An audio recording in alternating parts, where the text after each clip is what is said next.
Bonjour à tous, je vous invite à vous abonner à cette chaîne, à aimer, à partager, à commenter ces vidéos, c'est très important. C'est une manière de nous soutenir. Merci à vous tous.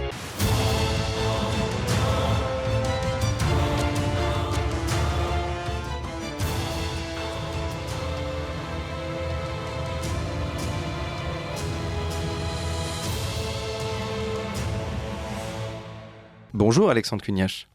Bonjour. Alors aujourd'hui, alors que le débat fait rage autour de l'Aïd, vous revenez sur une fête plus catholique, l'Ascension. Oui, cher Valentin, cher Corentin, en effet, j'ai été frustré de chronique la semaine dernière à cause d'une survivance, d'une incongruité du monde moderne, un jour chômé en l'honneur de l'ascension de notre Seigneur Jésus-Christ. Car qu'est-ce que l'ascension ?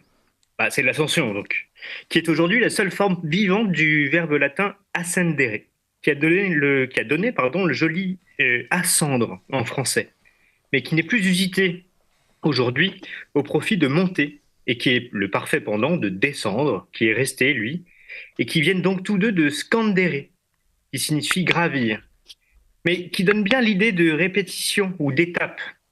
On retrouve d'ailleurs en français moderne ce scandere dans scander, comme scander des slogans, au hasard, Macron démission, pour ne pas tomber dans le Macron au poteau, ou celui de mes enfants, Macron le petit cornichon, que je trouve mignon, mais qui ne fait pas vraiment honneur à la virilité de l'héritier à la tête de l'État, des Capétiens, qui n'avaient pas tous les mœurs d'Henri III, ni du dit Macron.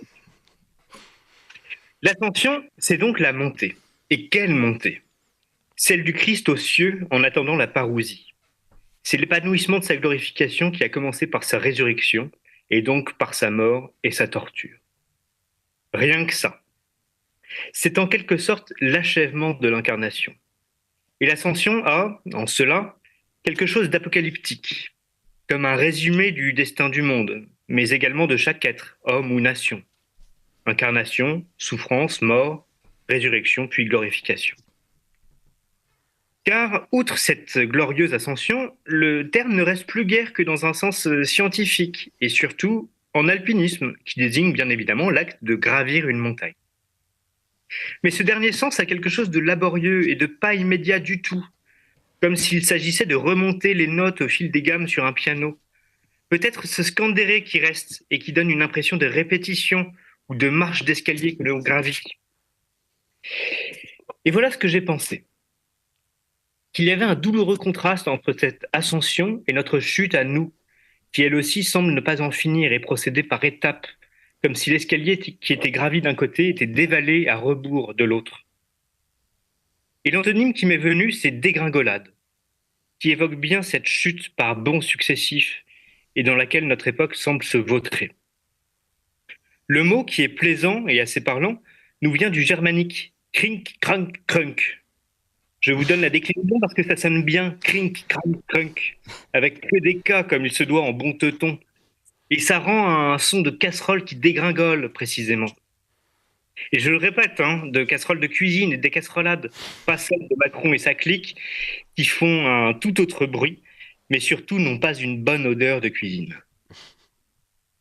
Macron et sa clique, qui sont d'ailleurs bien décrits par ce mot de Flaubert. Tous ceux qui se regardent comme au-dessus du niveau humain dégringolent au-dessous. Oui, ils dégringolent et ils nous entraînent joyeusement avec eux. Douloureuse perspective. Mais l'ascension est l'entrée au sanctuaire céleste du Christ comme notre précurseur, qui demeure, toujours vivant pour intercéder en notre faveur, comme dit l'Épître aux Hébreux.